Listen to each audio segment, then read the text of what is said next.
Bonjour et bienvenue sur Tuto Bridge. Le bridge est une mécanique de précision.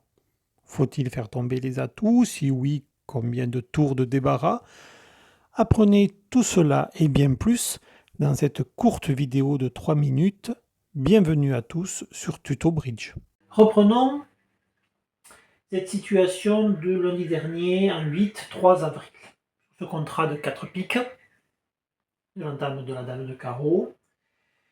Nous notons une première perdante à trèfle, une seconde perdante à trèfle, ainsi que 3 perdantes à cœur. Les perdantes à trèfle, pas de défausse, pas de coupe, pas d'affranchissement.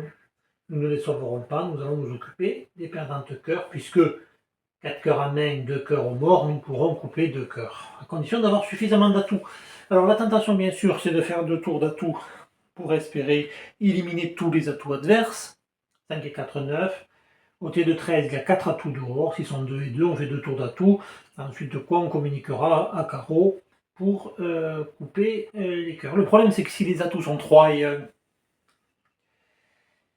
eh bien, au bout de 2 tours, ils ne seront pas éliminés. Si nous faisons un troisième tour, bien sûr, nous n'en aurons plus assez pour couper d'atouts. Et si nous ne faisons pas un troisième tour, lorsque nous donnerons la main à cœur, regardez la particularité, la coupe n'est pas ouverte.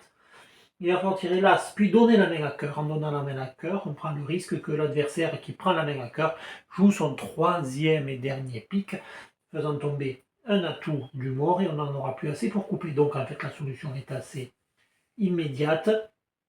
Il faut prendre la main du roi de carreau pour économiser les remontées vers la main qui devra être coupée. Ensuite de quoi, roi de carreau, petit cœur pour l'as, as pour cœur pour cœur, on perd la main, l'adversaire joue à tout. À ce moment-là, on peut maintenant faire tomber les atouts puisqu'on ne donnera plus la main.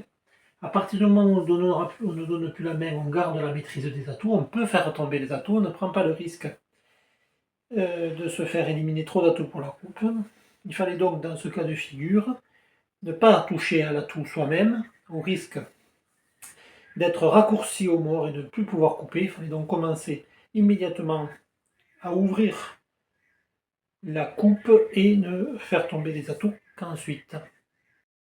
Merci et à très bientôt sur Tuto Bridge.